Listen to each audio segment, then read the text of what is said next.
Subic Bay, a name that conjures images of a vibrant free port, stunning beaches, and a storied past. But in late summer 2025, this scenic bay became the stage for a baffling mystery. Viral posts and news reports showed hundreds of American military helicopters not preparing for flight, but being methodically dismantled under the tropical sun. The sight left Filipinos stunned and confused. Why would the U.S. bring valuable military assets here only to tear them apart? The event sparked intense speculation. Was this a sign of shifting alliances or something deeper? For a nation with a long, complicated history with the U.S. military, the image was both powerful and unsettling. This story is about more than helicopters. It's about history, alliances, and the future of the Philippine-American relationship. What's happening in Subic Bay is a national conversation starter, forcing us to question our past and our future. Join us as we investigate the mystery of the dismantled helicopters and what it means for Subic Bay and the Filipino nation. The answers may surprise us all. The story began in August 2025, when workers at Subic Bay International Airport noticed something strange. A vast section of the airfield was suddenly filled with rows of U.S. military helicopters, Black Hawks, Chinooks, and more. At first, people assumed they were here for joint exercises or storage.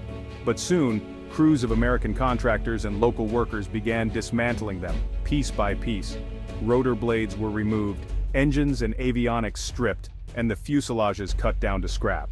The operation was massive, over 200 helicopters all brought in by sea and processed with military precision. The scale and visibility of the project were unprecedented, raising questions about transparency and the agreements that allowed it. These helicopters had served in missions worldwide, including disaster relief in the Philippines.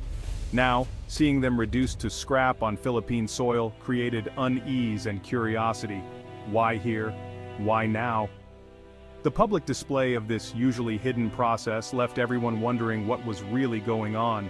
The mystery deepened as more details emerged. What was the real reason behind this operation? To understand the significance, we must revisit Subic Bay's history. Once a vital U.S. naval base, Subic was a symbol of American power in Asia for nearly a century.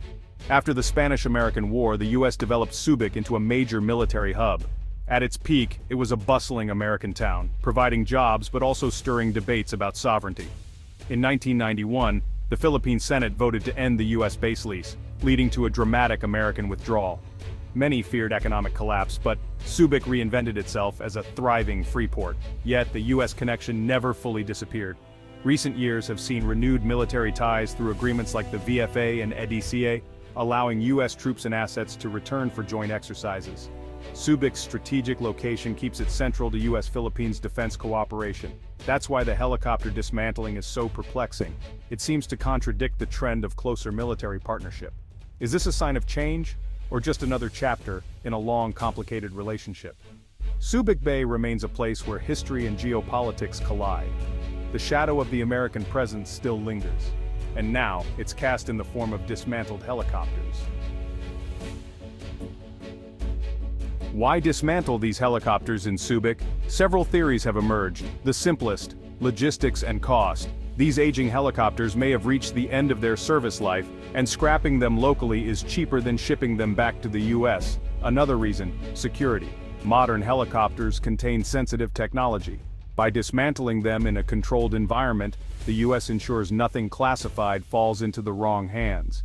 There's also a political angle. Conducting this operation in the Philippines could signal trust, or perhaps a shift in military aid policy. Some speculate these helicopters were once destined for the Philippine military, but plans changed. The operation is only possible under agreements like the VFA or EDCA, which may have been amended to allow this activity. Subic's skilled labor and facilities, built during the base years, make it an efficient choice. The project provides local jobs and economic activity, but the true motivation is likely a mix of cost, security, politics, and legal agreements. Ultimately, the dismantling is a complex decision shaped by multiple factors. It's not just about old helicopters, it's about control, trust, and the future of the alliance. The real answer may never be fully revealed, but the implications are clear. Every move in Subic sends a message, and everyone is watching. To grasp the impact, we spoke to people in Olongapo and around Subic Bay. For older residents, the sight of American helicopters being scrapped is bittersweet, a reminder of the base's heyday and its abrupt end in 1992. Mang Roberto, a former base worker, says, "These helicopters were symbols of our connection to America. Seeing them chopped up feels like an ending." Younger workers see it differently. For them, dismantling helicopters is just a job, good pay, but with uncertainty about what comes next. "We just follow instructions," says one laborer. "We wonder what happens when the work is done." Local businesses have mixed feelings. Some welcome the economic boost from foreign contractors and increased activity. Others worry about Subic's image. "We want to be a world-class destination, not a military scrapyard," says a hotel manager. Activists and nationalists see the operation as a reminder of unequal relations. "The Americans use our land for their military waste," argues one activist. The project has reignited debates about sovereignty, transparency, and the true cost of the alliance. For many, the dismantling is more than an economic event. It's a symbol of the ongoing struggle to define Subic's identity. The community's voices are diverse, but all agree. This is a moment of change.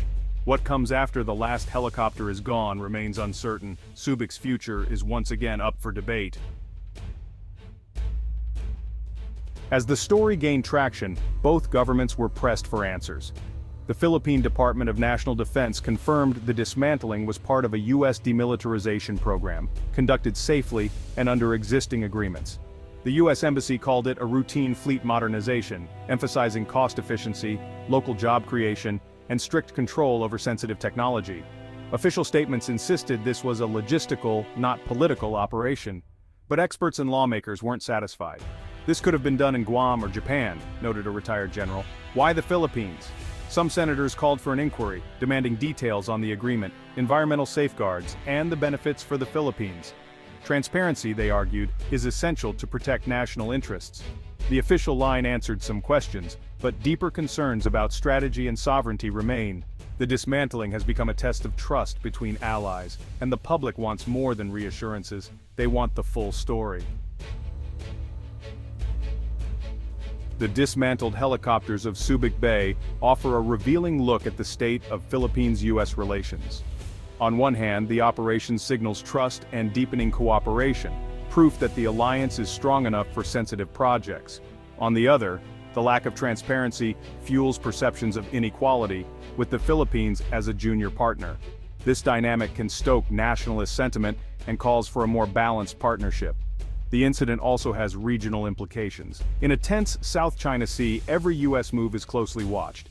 Allies may see this as modernization. Adversaries could misread it as a drawdown. The strategic message is complex, with consequences for Southeast Asia's balance of power. The future of the alliance depends on how both sides address public concerns and demonstrate mutual benefit. If managed well, the partnership could emerge stronger. If not, trust may erode. The Ghost Fleet is a test of the alliance's resilience and direction. Beyond geopolitics, the dismantling has had a real impact on Subic and Olongapo. The good news, hundreds of locals found temporary jobs, boosting family incomes and local businesses. Hotels, restaurants, and logistics firms saw a brief uptick in activity. But the boom is short-lived. Once the helicopters are gone, so are the jobs. Community leaders worry about dependence on foreign military projects and the lack of sustainable development. Environmental concerns also loom. Improper disposal of hazardous materials could threaten Subic Bay's ecosystem, tourism, and fishing industries. Officials promise safe handling, but any mishap could have lasting consequences. The community faces a familiar challenge: how to turn short-term gains into long-term prosperity. Subic's future depends on building a more resilient, diversified economy. The lessons of this project will shape the next chapter for the Bay. As the last helicopter is dismantled, Subic Bay stands at a crossroads. The episode highlights its enduring strategic value and the challenges of its U.S. military legacy. One path: deeper integration into the U.S. Philippines defense framework, with Subic as a hub for logistics and technical jobs. Another, a push for economic independence, attracting diverse investments and reducing reliance on foreign military projects. Most likely, Subic's future will blend both paths, balancing security needs with economic ambitions. The key is clear agreements that prioritize Philippine interests and sustainable growth. The Ghost Fleet will fade, but the questions it raised about sovereignty and partnership will shape Subic's next chapter. The story of Subic Bay is far from over.